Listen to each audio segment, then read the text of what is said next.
The supreme art of war is to subdue the enemy without fighting. When Henry Ford made cheap, reliable cars, people said, "Nah, what's wrong with a horse?" That was a huge bet he made, and it worked. Failure is an option here. If things are not failing, you are not innovating enough. Persistence is very important. You should not give up unless you are forced to give up. It's very important to like the people you work with, otherwise life and your job is gonna be quite miserable. People work better when they know what the goal is and why. It is important that people look forward to coming to work in the morning and enjoy working. People should pursue what they are passionate about. That will make them happier than pretty much anything else. Some people don't like change, but you need to embrace change if the alternative is disaster. If you get up in the morning and think the future is going to be better, it is a bright day. Otherwise, it's not. If you're trying to create a company, it's like baking a cake. You have to have all the ingredients in the right proportion. If something is important enough, you should try even if the probable outcome is failure. Education is basically downloading data and algorithms into your brain. Science is discovering the essential truths about what exists in the universe. Engineering is about creating things that never existed. My children didn't choose to be born, I chose to have children. They owe me nothing, I owe them everything. Life needs to be more than just solving problems every day. You need to wake up and be excited about the future. I'm not trying to be anyone's savior. I just try to think about the future and not be sad. Every person in your company is a vector. Your progress is determined by the sum of all vectors.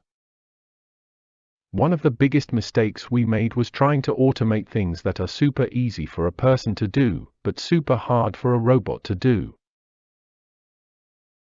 My biggest mistake is probably weighing too much on someone's talent and not someone's personality. I think it matters whether someone has a good heart. You get paid in direct proportion to the difficulty of problems you solve.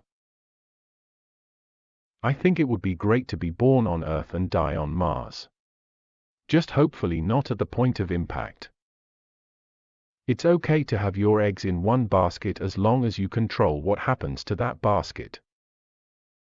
It is important to view knowledge as sort of a semantic tree. Make sure you understand the fundamental principles, i.e. the trunk and big branches, before you get into the leaves details, or there is nothing for them to hang on to.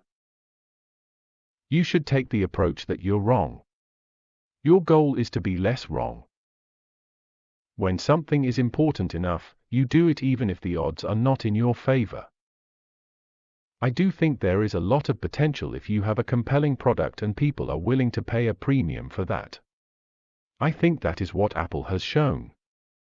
You can buy a much cheaper cell phone or laptop, but Apple's product is so much better than the alternative, and people are willing to pay that premium. What makes innovative thinking happen? I think it's really a mindset. You have to decide. The first step is to establish that something is possible, then probability will occur. Constantly seek criticism. A well thought out critique of whatever you're doing is as valuable as gold. If you need inspiration, don't do it. Any product that needs a manual to work is broken. Don't confuse schooling with education. I didn't go to Harvard, but the people that work for me did. If you punish people too much for failure, then they will respond accordingly and the innovation you will get will be very incrementalist. Nobody's going to try anything bold for fear of getting fired or punished in some way. The risk-reward must be balanced, in favor of making bold moves. There have to be reasons that you get up in the morning and you want to live. Why do you want to live? What's the point? What inspires you? What do you love about the future? As much as possible, avoid hiring MBAs.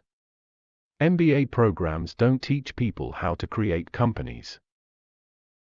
I don't create companies for the sake of creating companies, but to get things done. There's a tremendous bias against taking risks. Everyone is trying to optimize their ass covering. If you're co-founder or CEO, you have to do all kinds of tasks you might not want to do. If you don't do your chores, the company won't succeed. No task is too menial. You shouldn't do things differently just because they are different. They need to be better. At SpaceX, we specialize in converting things from impossible to late. I don't believe in process. In fact, when I interview a potential employee and he or she says that it's all about the process, I see that as a bad sign. The problem is that at a lot of big companies, process becomes a substitute for thinking. You're encouraged to behave like a little gear in a complex machine. Frankly, it allows you to keep people who aren't that smart, who aren't that creative. Stop being patient and start asking yourself, how do I accomplish my 10-year plan in 6 months? You will probably fail, but you will be a lot further ahead of the person who simply accepted it was going to take 10 years. I was raised by books. Books, and then my parents. If you buy a ticket to hell, it isn't fair to blame hell. If you're not concerned about AI safety, you should be. Vastly more risk than North Korea. I think it is possible for ordinary people to choose to be extraordinary. One of the really tough things is figuring out what questions to ask. Once you figure out the question, then the answer is relatively easy. I came to the conclusion that we should aspire to increase the scope and scale of human consciousness in order to better understand what questions to ask. Really, the only thing that makes sense is to strive for greater collective enlightenment. No, I don't ever give up. I'd have to be dead or completely incapacitated.